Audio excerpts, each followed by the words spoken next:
Music by Priyanshu Singh.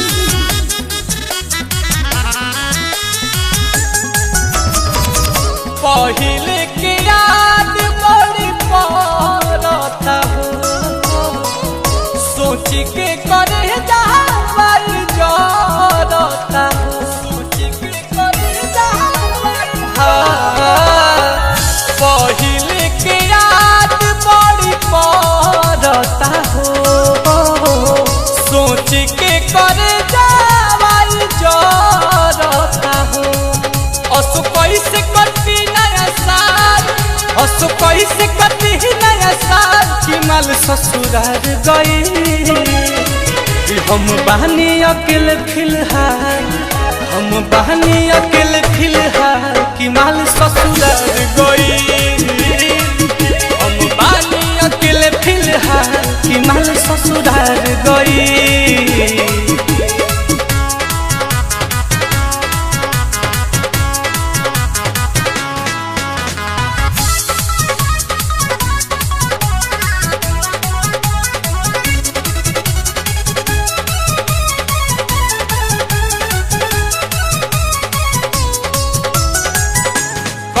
के करा से मिट्टी दीही के करा के गिरीटी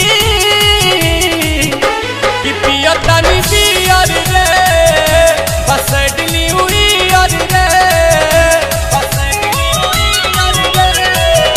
करी के करा से मिट्टी दीही के करा के गिरीटी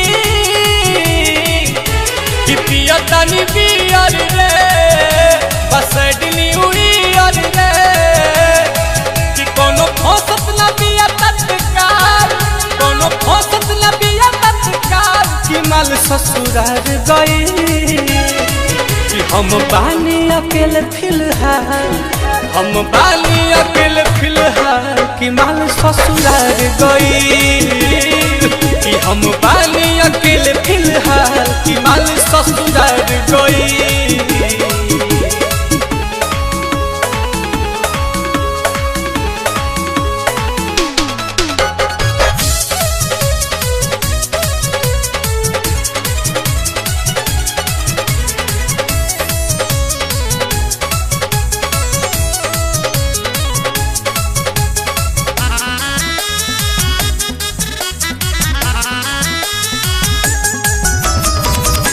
दर्द में सो न सकेंगे, किसी के हो न सकेंगे। कि दिल बड़ी जरल बा, कि बहुत अखरल बा, कि बहुत दर्द में सो न सकेंगे, किसी के हो न सकेंगे। कि दिल बड़ी जरल बा, बहुत अखरल बा। नील कोमल बारूद बा बेहाल, प्रियांशु रोशन बा बेहाल कि माल ससुराल गई। हम बहनी अकेले फिलहाल, हम बहनी अकेले फिलहाल कि माल ससुराल गई। कि हम बहनी अकेले फिलहाल कि माल ससुराल गई। पहिले के याद बड़ी पड़ता हो, सोच के करे जावल जरता हो। असु कैसे कटी नया साल, असु कैसे कटी नया साल कि माल ससुराल गई। हम बहनी अकेले फिलहाल, हम बहनी अकेले फिलहाल कि माल ससुराल गई।